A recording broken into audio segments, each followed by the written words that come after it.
How to join a conversation at work without interrupting. This is the focus of today's episode from English with Aziza.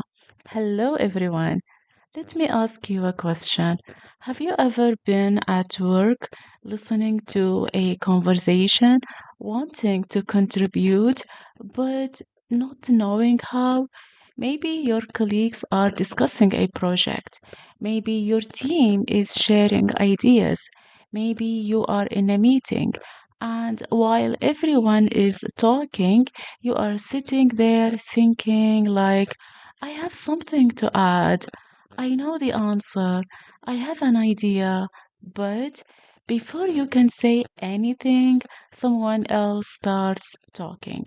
Then another person talks. Then someone changes the topic. And suddenly the conversation moves on without you.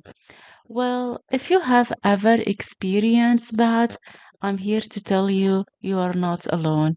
A lot of people actually struggle with joining conversations at work, not because they don't have ideas, not because they don't understand English, but because they don't know how to enter the discussion naturally. One thing many professionals worry about is interrupting people. They don't want to seem rude. They don't want to cut someone off. They don't want to appear disrespectful. And that is actually a good thing. It shows you are thinking about professional communication. But sometimes that concerns become so strong that people never speak at all, and that is where the problem begins. What is interesting is that strong communicators don't wait for a perfect opening because in most workplace discussions there isn't one. If you wait for complete silence, you might wait forever. Conversations move quickly, ideas move quickly, topics change quickly. So, joining a conversation is a skill, and like every communication skill, it can be learned. Many people actually think confident speakers simply talk more, but that is not what happens. Confident speakers know how to enter conversations smoothly.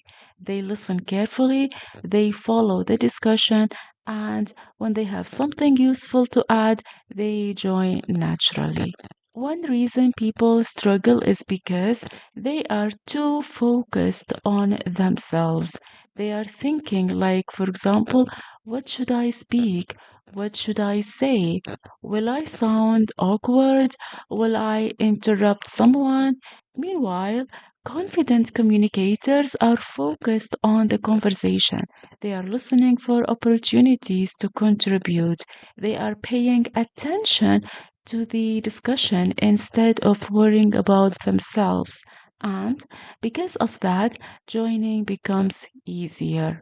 Another thing I have actually noticed is that people often believe they need a long comment before speaking, meaning that they think they need a perfect explanation. Maybe they need a perfect opinion. Maybe they need a perfect contribution. But that is usually not necessary. Sometimes one sentence is enough to enter a conversation. Sometimes one observation is enough. One question is enough. The goal is not to dominate the discussion, but the goal is to become part of the discussion. Something else that actually helps is remembering that conversations are collaborative, they are not performances. What does that mean? It means that you don't need to wait until you have the best idea in the room. You don't need to wait until you are 100% sure. You don't need to wait until your English feels perfect. You simply need to contribute when you have something valuable to add.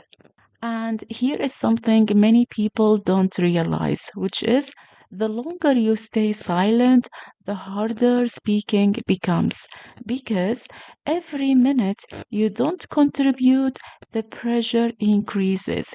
You start thinking like, now it is too late. Now everyone has already spoken. Now it will feel awkward. So instead of waiting for the perfect moment, what you need to do, you need to try entering earlier.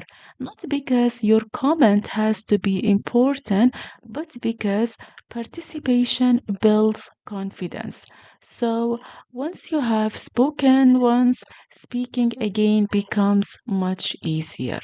Another reason people struggle to join workplace conversations is fear of judgment. They worry about grammar, they worry about vocabulary, they worry about pronunciation, they worry about professional English. But most colleagues are not actually analyzing your English. They are basically listening to your ideas.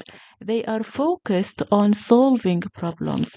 They are focused on making decisions, sharing information, and once you realize that, a lot of pressure disappears.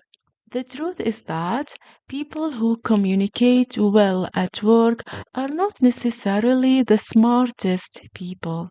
They are often the people who participate consistently. They contribute ideas, they ask questions, they share observations, and over time, people start seeing them as confident communicators, not because they are perfect, but because they are present. So you can do the same. You can present yourself how? By contributing something, contributing your ideas, sharing some information. You need to let your voice be heard in the meeting. This is how you can contribute, and this is how you can be seen in the meeting. So, if you want to become better at joining conversations at work, you need to stop waiting for the perfect moment. You need to stop waiting for the perfect English pronunciation. You need to stop waiting for complete confidence. What you need to do, focus on participating, focus on contributing, focus on being part of the discussion because confidence doesn't actually come from listening to conversations. Confidence comes from joining the conversation. One conversation at a time is enough. Really, one conversation at a time is enough. So let's say in the company you have a lot of conversations. Maybe in the beginning you are kind of nervous to attend every conversation. So what you can do, try to attend one conversation every week. Just for maybe, let's say, for the first month, one conversation every week for the first month. After that, you can increase your attendance. Let's say you can make it two conversations or maybe three conversations. It depends. It depends on how comfortable you feel. So, yeah, this is basically everything that I thought of sharing in today's episode. Thank you so much for being here and spending this time with me. If you have ever struggled to join a conversation at work, I really hope this episode reminded you that communication is not about speaking the most. It is about contributing when you have something valuable to share. If you enjoyed this episode, please don't forget to subscribe to English with Aziza for more episodes about business English, workplace communication, professional speaking, meeting confidence, and English speaking skills. And if you know someone who always says something like, I never know when to speak, in this case, feel free to share this episode with them. So, thank you for listening, and I will see you in the next episode. Keep learning, keep practicing, keep speaking, and keep joining the conversation. One final takeaway from this episode is you don't need the perfect moment to speak, you just need the courage to participate.